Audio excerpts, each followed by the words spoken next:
was a Nazi.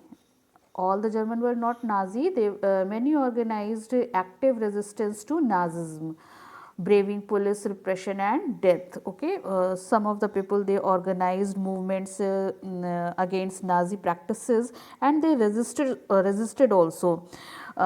They resisted police suppression, and whatever the practices were made by the Nazis against the undesirable and Jews. But the large majority of German, however, was passive onlookers and apathetic witness. आपका जो एक majority of the German public थी, that was a passive onlooker, means neither they were in support nor they resisted. Okay, just they were watching the incidents silently. They were too scared to act, to differ, to protest, because they were scared. डरे हुए थे. They do scare to act, मतलब वो कुछ भी करने से उनको डर लगता था कि the same can be done with them. Okay, they don't want, they don't have the courage to protest against such practices. They prefer to look way, they prefer to look away. वो मतलब दूर से सारी चीज़ों को देखना चाहते थे. Pastor Neumler, a resistant fighter, observed an absence of protest. एक जो आपका resistant fighter था, his name was Pastor Neumler. He observed everything. Absence of protest means the people, those no were protesting for someone else. Uncanny silence amongst ordinary Germans in the face of brutal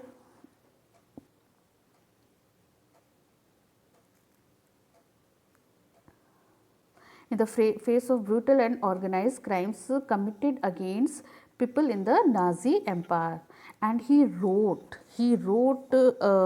in his book, this is the poem written by him. You will go through with that.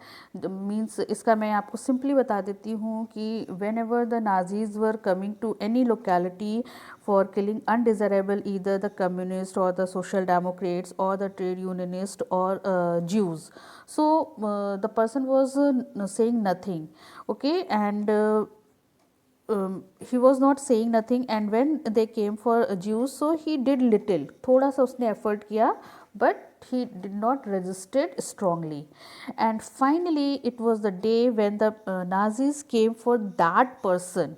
Okay, so that time no one was left to support, to stand in support of that person. So this was the silence which was observed by many people, and those who recorded in their books, or they have noticed, or they have composed poems in such a way, means they shared their feelings in such a way. Then after there is a lady, Charlotte Berat. She also secretly recorded people's dream in her diary and later published in a book called Third Reich of Dreams. In her book, what she describes how Jews themselves began believing in the Nazi stereotypes about them. That whatever the propaganda was spread, advertised against Jews, so accordingly Jews started thinking, means they themselves stereotyped in such a way as they were shown by the Nazis. They dreamed of their hooked nose, black hair and eyes. वो मतलब वैसे ही मतलब अपने आप को देखना उन्होंने शुरू कर दिया. हुक्ड नोज मतलब एक pointed nose, black hair and eyes, Jewish looks and body movements. The typical images published in the Nazi press haunted the Jews. इस तरह की जो आपकी जो physical appearance थे, that was also mocked, and everywhere in posters and in images they were publicized in such a way. They troubled them even in their dreams. मतलब जो भी कुछ वो सोसाइटी में देखते थे through out the day, the same type of dream they had in their minds. Jews died many deaths even before they reached the gas chambers, means before their final solution they were every day they were dying. this was described by Charlotte Biratt in her book, that was Third Rack of Dreams. How means how the difficult life did the Jews lived in that Nazi Germany.